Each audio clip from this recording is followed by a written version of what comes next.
Assalamualaikum warahmatullahi wabarakatuh. Kembali lagi bersama kami di channel Muda Bia. Nah, di video kali ini kita akan membahas biografi seorang ulama yang terkemuka baik di Nusantara hingga dunia. Beliau yaitu Syekh Ihsan Dahlan Al-Jampasi. Beliau terkenal sebagai ulama yang pendiam dan tak suka publikasi. Salah satu ulama paling berpengaruh dalam penyebaran Islam di wilayah Nusantara pada abad ke-19. Nama beliau lebih dikenal sebagai pengasuh pondok pesantren Jempes, yaitu Dusun Jempes, Desa Putih, Kecamatan Gampeng Rejo, Kabupaten Kediri, Jawa Timur. Nama beliau makin terkenal setelah kitab karangannya Sirajut Thalibin menjadi bidang ilmu yang dipelajari hingga perguruan tinggi seperti Universitas Al-Azhar Kairo, Mesir. Dan dari karyanya ini pula ia dikenal sebagai seorang ulama sufi yang sangat hebat. Semasa hidupnya, kiai dari Dusun Jempes ini tidak hanya dikenal sebagai seorang ulama sufi, tetapi beliau juga dikenal sebagai seorang yang ahli dalam bidang ilmu falak, fikih, hadis, dan beberapa bidang ilmu lainnya. Beliau dilahirkan sekitar tahun 1901. Syekh Ihsan Jempes adalah putra dari seorang ulama yang sejak kecil tinggal di lingkungan pesantren. Ayahnya Kiai Haji Dahlan bin Saleh dan ibunya Istianah adalah pendiri pondok pesantren Jempes. Kakeknya adalah Kiai Soleh, seorang ulama asal Bogor, Jawa Barat, yang mana masa muda hingga akhir hayatnya dihabiskan untuk menimba ilmu dari memimpin pesantren di Jawa Timur. Kiai Soleh sendiri dalam catatan sejarah masih keturunan dari seorang sultan di daerah Kuningan, Jawa Barat, yang berjalur keturunan dari Syarif Hidayatullah atau Sunan Gunung Jati, Cirebon, salah seorang dari 9 wali penyebar agama Islam di tanah air. Sedangkan ibunya adalah anak dari seorang kiai Mesir, tokoh ulama di Pacitan yang masih keturunan Penembahan Sanapati yang berjuluk Sultan Agung, pendiri kerajaan Mataram pada akhir abad ke-16. Keturunan Syekh Ihsan Al-Jampasi mengenal sosok ulama yang suka menggeluti dunia tasawuf sebagai seorang pendiam. Meski memiliki karya kitab yang berbobot, namun beliau tidak suka publikasi. Hal tersebut diungkap oleh Kiai Haji Abdul Latif, pengasuh Ponpes Jempes sekaligus cucu dari Syekh Ihsan Al-Jampasi. Membaca dan menulis. Semenjak muda, Syekh Ihsan Al-Jampasi terkenal suka membaca. Beliau memiliki motto, tiada hari tanpa membaca. Buku-buku yang dibaca beragam, mulai dari ilmu agama hingga yang lainnya, dari yang berbahasa Arab hingga yang berbahasa Indonesia. Seiring kesukaannya menyantap aneka bacaan, tumbuh pula hobi menulis dalam dirinya. Dalam waktu senggang, jika beliau tidak memanfaatkan untuk membaca, diisi dengan menulis atau mengarang. Naskah yang beliau tulis adalah naskah-naskah yang berisi ilmu agama atau yang bersangkutan dengan kedudukannya sebagai pengasuh pondok pesantren. Pada tahun 1930, Syekh Ihsan Al-Jampasi menulis sebuah kitab di bidang ilmu falak, yaitu astronomi, yang berjudul Tashrih Al-Ibarat, penjabaran dari kitab Natijah Al-Miqat, karangan Kiai Haji Ahmad Dahlan, Semarang. Pada tahun 1932, beliau Syekh Ihsan Jempes mengarang kitab Sirajut Thalibin. Kitab Sirajut Thalibin ini kemudian hari mengharumkan nama Ponpes Jempes dan juga bangsa Indonesia. Pada tahun 1944, beliau juga mengarang sebuah kitab yang diberi judul Manahij Al-Amdad, penjabaran dari kitab Irsyadul Ibad karya Syekh Zainuddin Al-Malibari, meninggal tahun 982 Hijriah, ulama asal Malabar, India. Kitab setebal 1036 halaman ini sayangnya hingga sekarang belum sempat diterbitkan secara resmi. Selain Manahij Al-Amdad, masih ada lagi karya-karya pengasuh Ponpes Jempes ini.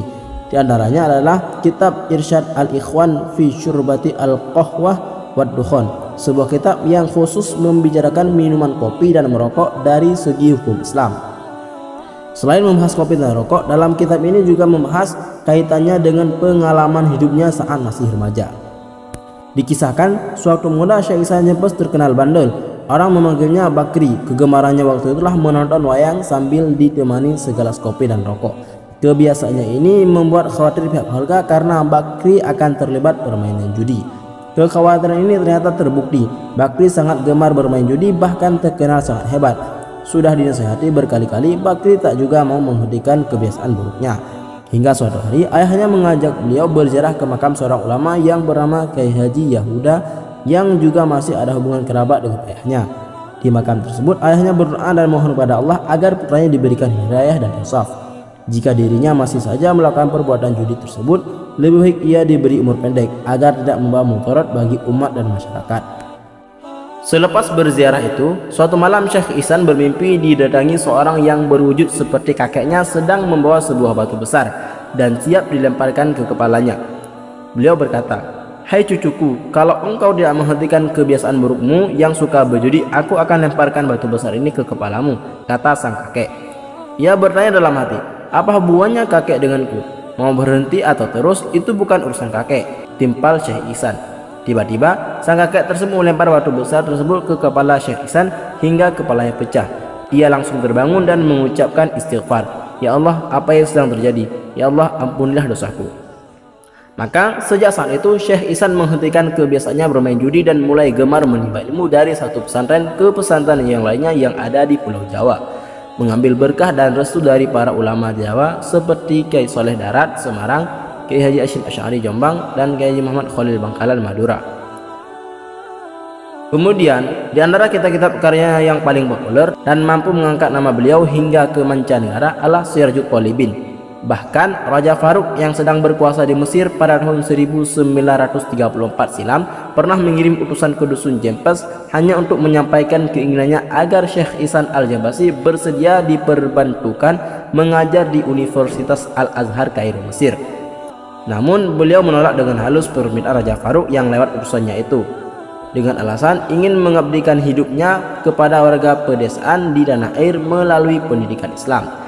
Dan keinginan Syekh Ihsan Al-Jambasi tersebut terwujud dengan berdirinya sebuah madrasah dalam lingkungan Ponpes Jempes di tahun 1942. Madrasah yang didirikan pada zaman pendudukan Jepang itu diberi nama Mufatihul Huda, yang lebih dikenal sebagai MMH, Madrasah Mufatihul Huda.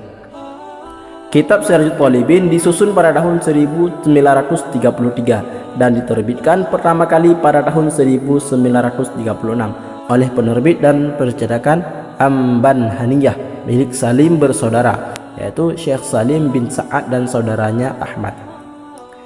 Kitab tersebut tak hanya beredar di Indonesia dan negara-negara yang berpenduduk mayoritas beragama Islam, tapi juga di negara-negara non-Islam seperti Amerika Serikat, Kanada, dan Australia, di mana terdapat jurusan filsafat, teosofi, dan Islamologi dalam perguruan tinggi tertentu, sehingga kitab Sirajul Talibin ini menjadi referensi di mancanegara.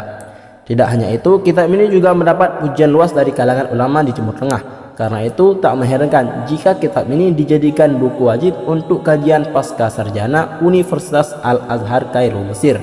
Setelah beliau menimba ilmu dari satu pesantren ke pesantren lainnya dan juga mengabdikan dirinya sebagai pengasuh pesantren, tepat pada tanggal 15 September 1952 beliau pulang ke hadirat Allah Subhanahu wa taala.